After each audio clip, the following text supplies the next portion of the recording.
భారత యువ పులులు గర్జించాయి. హరారే గడ్డపై రికార్డుల కోటను బద్దలు కొట్టాయి. ఆరోసారి వరల్డ్ కప్ గెలిచే చరిత్ర సృష్టించారు కుర్రోళ్లు.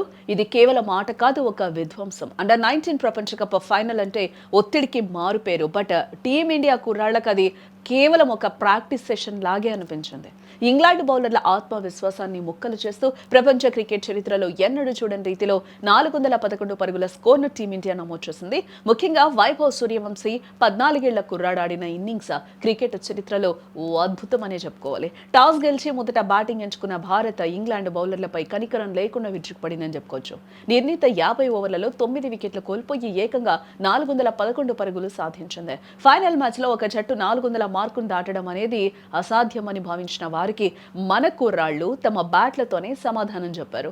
మైదానంలో ప్రతి మూలకు బంతిని పంపిస్తూ స్కోర్ బోర్డును పరుగులు పెట్టించారు.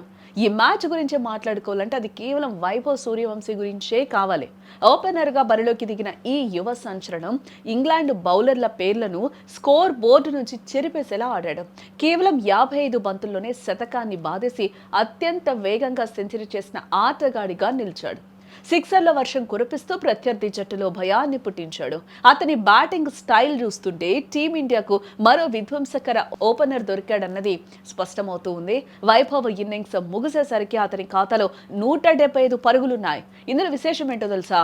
15 ఫోర్లు మరియు 15 సిక్సర్లు. అంటే 150 పరుగులు కేవలం బౌండరీల రూపంలోనే వచ్చాయి.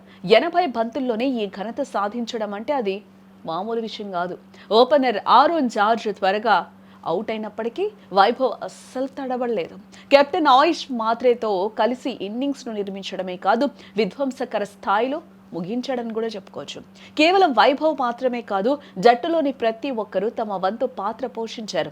కెప్టెన్ ఆయుష్ మాత్రే 53 బాధ్యతాయుతమైన హాఫ్ సెంచరీతో అండగా నిలవగా, మిడిల్ ఆర్డర్లో అభిజ్ఞాన్ కుండు 40, కనిష్క్ చౌహాన్ 37 మెరుపులు మెరిపించారు. ఇంగ్లాండ్ బౌలర్లలో జేమ్స్ మింటో 3 వికెట్లు తీసినప్పటికీ భారత బ్యాటర్ల ధాటికి అతను భారీగా పరుగులు సమర్పించుకోవాల్సి వచ్చింది. సెబాస్టియన్ మోర్గాన్, అలెక్స్ గ్రీన్ కూడా వికెట్లు తీసినా భారత పరుగుల వేగాన్ని అడ్డుకోలేకపోయారు. ఇక ఛేదన్లో ఇంగ్లాండ్ 40.2 ఓవర్లలో 311 పరుగులకే కుప్పకూలింది. ఇంగ్లాండ్ బ్యాటర్లలో కాలెబ్ ఫాల్కనర్ 67 బంతుల్లో 115 పరుగులు చేయడం జరిగింది. గతంలో అండర్-19 వరల్డ్ కప్ ఫైనల్లో అత్యధిక స్కోర్ చేసిన రికార్డు ఆస్ట్రేలియా పేరిటే ఉండేది. 2024లో భారత్పై ఆసీస్ చేసిన 253 పరుగులే ఇప్పటికీ రికార్డు.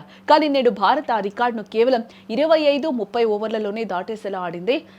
411 పరుగులు చేయడం ద్వారా ఆస్ట్రేలియా ఆల్ టైమ్ రికార్డును భారత్ బద్దలు కొట్టిందని కూడా చెప్పుకోవచ్చు. ఈ మ్యాచ్తో భారత్ మరో అరుదైన మైలురాయిని చేరుకుందని చెప్పుకోవచ్చు. అండర్-19 ప్రపంచ కప్లో 3 సార్లు 400 కంటే ఎక్కువ పరుగులు చేసిన ఏకైక జట్టుగా రికార్డు సృష్టించింది. యువ భారత్ సృష్టించిన ఈ వండర్ కేవలం ఒక విజయమేం కాదు, రాబోయే తరానికి ఒక బలమైన సందేశం అని కూడా చెప్పుకోవచ్చు.